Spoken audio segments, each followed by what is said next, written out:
आपने प्रशासन से शिकायत क्यों की? मामला क्या है? मैंने प्रशासन से शिकायत इसलिए की है कि मेरी वैध रूप की ज़मीन है। ई पंजीयन करा हुआ है मेरी ज़मीन के ऊपर। मेरा नाम है ज़ैनब, पति मुर्तज़ा अली बोहरा। मैं अपनी शिकायत कई बार पुलिस थाने में सब जगह लेके जा चुकी हूँ, पर इस शिकायत पे कोई भी वो होता नहीं है इसका निराकरण। मेरी वैध रूप वाली ज़मीन को गंगानगर वाले ने कब्ज़ा कर रखा है और मैं चाहती हूँ कि वो कब्ज़ा प्रशासन के द्वारा छुड़वाया जाए। बोलो। क्या समस्या सिर्फ आपकी ज़मीन तक सीमित है? नहीं, ये समस्या मेरी ज़मीन तक सीमित नहीं है, कई लोग इससे प्रताड़ित हैं, लेकिन भय के कारण कोई भी मेरी तो ज़मीन ठीक है कि चलिए मैं बहुत परेशान हूँ तो आज मैं इन सब चीज़ों का सहारा ले रही हूँ, पर कई लोग ऐसे हैं जो परेशान हैं लेकिन सामने आना नहीं चाहते डर के कारण से। आरोप किस पर है और वहाँ कितना प्रभावशाली है? अगर आप ये जानकारी चाहते हैं कि आरोप किस पर है तो मैं ये बताना चाहूँगी कि आरोप है अशोक जी गंगानगर वाले पर, अशोक जी अरोरा जिन्हें कहते हैं। और प्रभावशाली की अगर बात करें तो वो इतने प्रभावशाली है कि उनके सामने तो कोई बोलना भी नहीं चाहता, ना कोई आना चाहता है। आप बता दें कि आरोपी प्रभावशाली है, फिर आप लोग अपना हक कैसे लेंगे? मैं तो बहुत शांतिपूर्वक तरीके से अपना हक प्रशासन के द्वारा लेना चाहती हूँ, क्योंकि अगर आप आज ये बात कर रहे हैं कि वो समाज सेवक है तो क्या एक छोटी सी ज़मीन पे, मेरी ही ज़मीन पे कब्जा करना है उनको, अवैध शराब की घूंटी रखनी है। आज से कई साल पूर्व उनकी शराब की घूंटी बहुत दूर थी, उन्होंने उठा के मेरी ज़मीन के ऊपर रख दी, मेरी ज़मीन पे हड़प कर ली, आगे उनका मेरी ज़मीन के ऊपर ही उनका बोर्ड लगा दिया।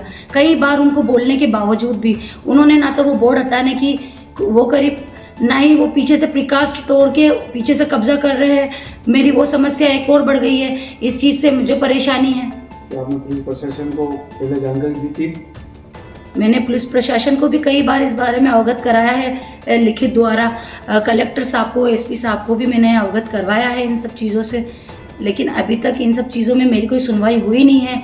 तो आपके द्वारा, आपके माध्यम से मैं ये चाहती हूँ कि मेरी शिकायत मुख्यमंत्री तक आगे, और भी जो भी मेरा लगता है आप उस शिकायत को मेरा आगे तक बढ़ाएं, आप जहाँ हो सके मेरी मदद कीजिए, मैं इससे ज़्यादा कुछ नहीं चाहती। बोलो। क्या आपके पास अतिक्रमण के प्रमाण हैं? जी हाँ, मेरे पास सारे अतिक्रमण के दस्तावेज है, मेरे पास ई पंजीयन वगैरह सब कुछ है उसका। मैंने किसी भी तरीके से इस ज़मीन के ऊपर अवैध रूप से कोई भी पेपर बनाया नहीं, सारे वैध पेपर है मेरे पास।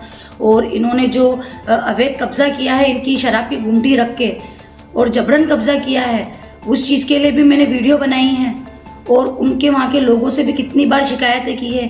इस चीज़ के अंदर मेरे पास अभी तक कोई समस्या का समाधान हुआ ही नहीं है और आए दिन मुझे इन सब चीज़ों की समस्याओं से जूझना पड़ रहा है। इंसान कुछ भी खरीदता है वो किस लिए खरीदता है कि उसके भविष्य में उनके बच्चों के लिए काम आए। मैंने मेरी चीज़ मेरे बच्चों के लिए इसीलिए भविष्य में काम आने के लिए खरीदी थी।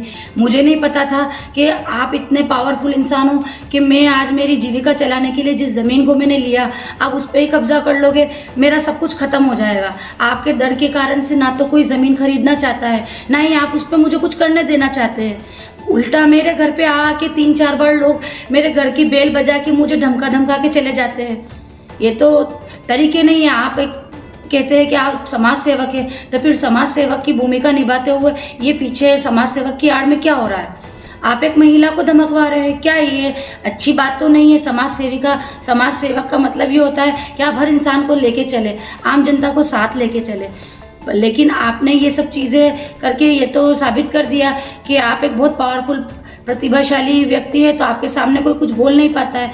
लेकिन मेरे पास तो एक छोटा सा ज़मीन का टुकड़ा है जिसके लिए मैं लड़ना चाहती हूँ, क्योंकि मेरे पास इसके अलावा और कुछ भी नहीं है। मेरे बच्चों की मुझे इसमें सारी जीवन की जीविका देखनी है, तो इसके लिए मैं तो लड़ना चाहती हूँ, मैं नहीं डर सकती। और पुलिस प्रशासन से मेरा यही निवेदन है कि मुझे इन सब चीज़ों के अंदर सुरक्षा प्रदान की जाए, क्योंकि मुझे मालूम है कि मेरी इस शिकायत के बाद, इन सब चीज़ों के बाद मेरे ऊपर जानलेवा खतरा भी हो सकता है। क्योंकि इससे पहले भी कई बार मेरे साथ कई घटनाएं घटित हो चुकी है, लेकिन मैं डरती थी, मैं हर चीज़ से चुप हो जाती थी। घर वाले हमें समझा के चुप कर देते थे कि ऐसा कुछ करना नहीं है।